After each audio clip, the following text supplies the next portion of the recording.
A Parent's Guide to University.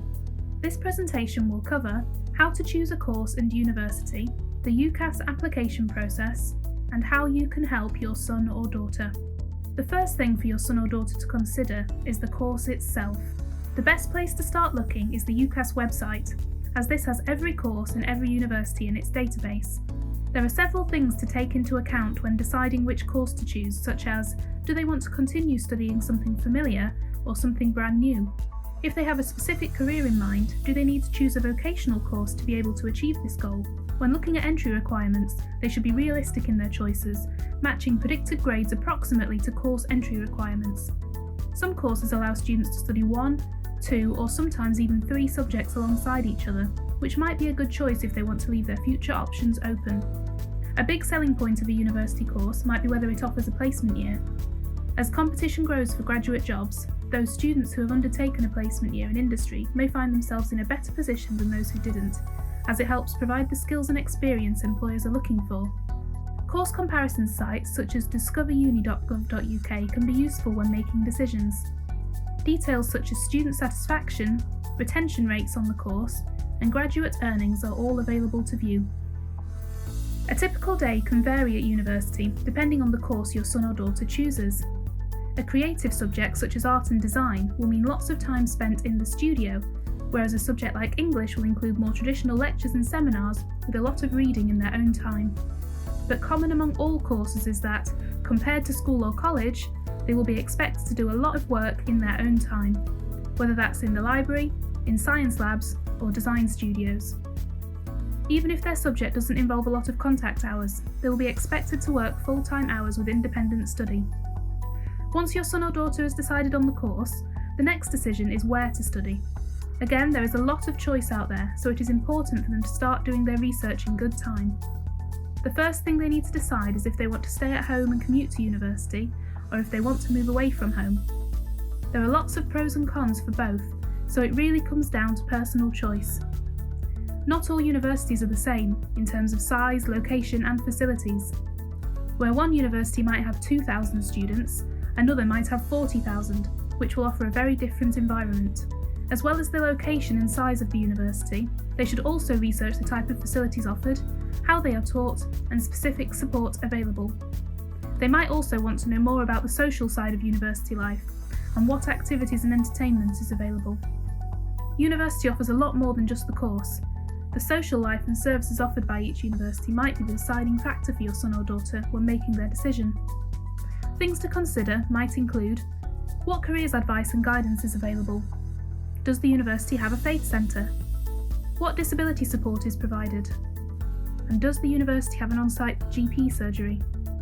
Your son or daughter will make their university application through UCAS, which stands for the Universities and Colleges Admissions Service. They host an online application portal for undergraduate courses at all mainstream UK universities, and there is a fee payable for their services. The online application form includes sections for personal details, student finance, up to 5 course choices, qualifications, personal statement, and a referee's statement. Once the application is submitted, it will be sent to universities, who will decide whether to make an offer of a place on their course. This may be a simple offer based on grades, or an invite to interview or audition, or to submit a portfolio. Once your son or daughter has received offers or rejections from all of their choices, they will need to select a firm and insurance choice. The firm choice is their first choice, the place they most want to go. If they accept an offer and meet the conditions, they will have a confirmed place there. The insurance choice is the choice they would want if they don't meet the conditions of their firm choice. Ideally, it should have slightly lower entry requirements than the firm choice. Your son or daughter might receive 2 different types of offer from a university: conditional or unconditional.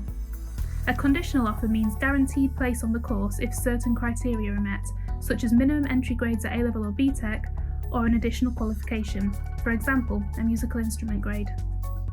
They will receive confirmation of their place on the course on achieving the requirements of the offer, usually on results day.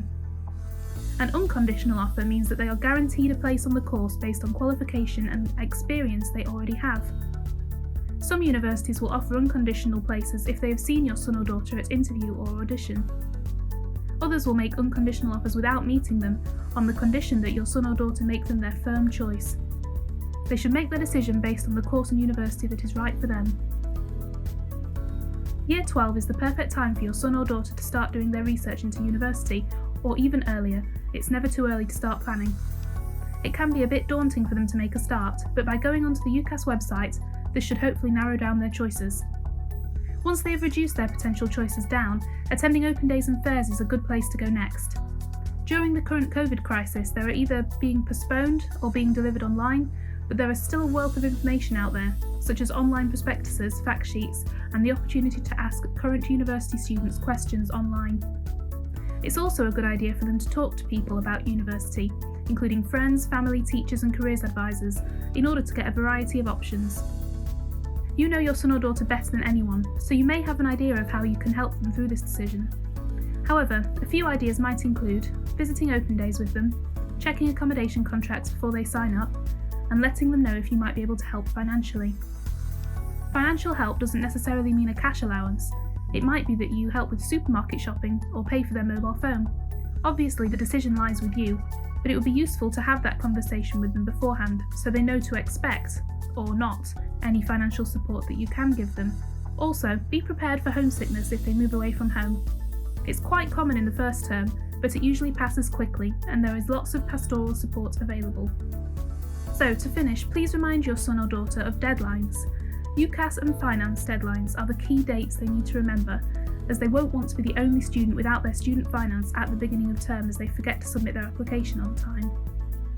If they're not sure if university is right for them at the moment, just remind them that providing they get their A-level, BTEC or equivalent qualifications, they can go to university anytime, whether that's choosing to take a gap year or maybe even a few years.